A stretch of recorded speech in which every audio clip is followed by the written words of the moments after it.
Hey everybody, this is Scott with Gen X Memories. This is my very first video. I really don't know what I'm doing, so I'll have to kind of learn as I go. Why did I want to start this channel? Well, I do like retro gaming. I like the history. Growing up in the 80s it was really great. I have memories of walking into the arcade at the mall, and it was a very euphoric experience. Playing games at home on the Atari, the ColecoVision, then the Nintendo, and on and on and on. And it was a fun time. It really was.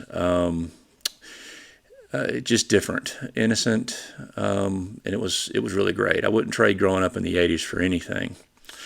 And that's not the only reason I'm doing this.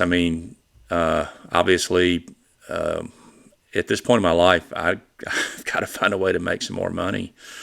I drove a commercial vehicle since the 90s. I was, as a distributor, I started out selling beer for a Budweiser distributor, and then I kind of moved on from there, worked for other companies, and it was a good living. You can make a good living. Then in 2018, February of 2018, I fell off of my work truck off the back. It was probably 5 or 6. It's probably at least 5 feet off the ground, and I shattered my right ankle. It was one of those deals where when I had jeans on, when I picked my leg up, my foot was just dangling. It was just hanging. It was pretty horrific. But it required multiple surgeries, and I still have a kind of a limp to this day.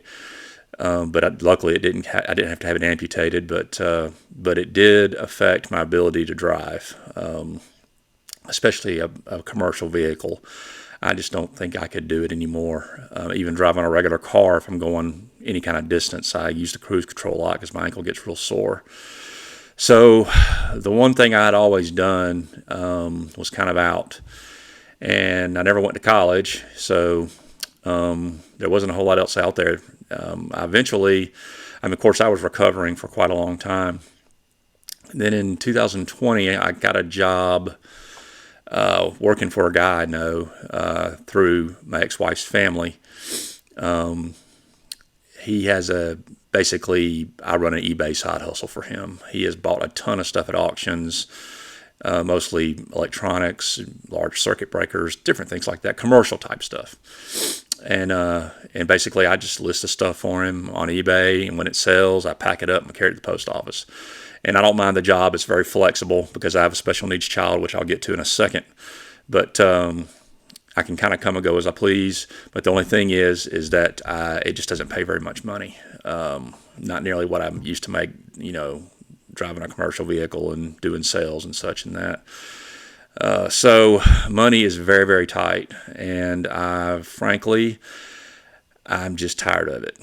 I really am. I understand that trying to establish a channel in the retro gaming sector. There's already a lot of people out there that have done it. You could say it's saturated. YouTube is saturated. There's tons of everything. And you're kind of playing to a small niche audience. So, but what the heck? I'm going to, toss my hat in the ring, give it a shot, and go ahead and give a go of it. Now, back to my personal situation. My daughter was born in 2006, and her name is Allie, and she seemed perfectly normal, but then we noticed things as she got older. When she was about a year and a half, she wouldn't never hold her baby bottle. We'd have to hold it for her. She seemed late walking. She would crawl, but she wouldn't try to walk. And then, of course, she wasn't really talking. She would make noises and stuff, but she wasn't really talking. And it's one of those deals where you're initially hoping, well, maybe she'll just come around, or there's a delay of some kind. Well, my wife, okay, she's my ex-wife, but we still get along. We're good co-parenting. We'd have a good co-parenting situation.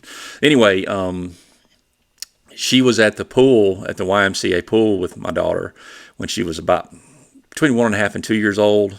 And if I get some of this wrong, Carrie, forgive me if the dates at the time, but it was something in that range.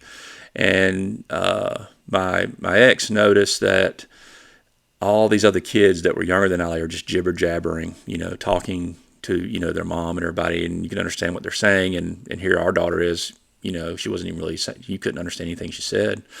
So we took her up to Birmingham to the Sparks Clinic and got an appointment. And even though she was only 2 at the time, they wouldn't diagnose them that young for any kind of autistic stuff, but they told us that yes, she was. They, without officially doing, they said yes, she is on the spectrum. She does have autism, and it's one of those deals where you just kind of have to wait it out as she gets older and see how things go. And now she's 17, and our life has been very, very tough. In some ways, when you look at other autistic kids, she's great, because then that she can be very affectionate and very sweet. But when she's having a bad day, it can be hell. I'm not gonna lie to you, it can be really rough. She hits herself, slaps her thighs a lot. She hits the walls. I mean, she throws things. She's broken furniture. She knocked the thermostat off the wall. I mean, I could go on and on and on with this, but we were in several times. The school has called. She's in a special needs class, but the school has called, and we had to send her to the ER, but they can't do anything. I mean, it's just they give her a shot. She calms down. She comes back home, and there's just not a lot of places for people like her, kids like her, or teens or young adults.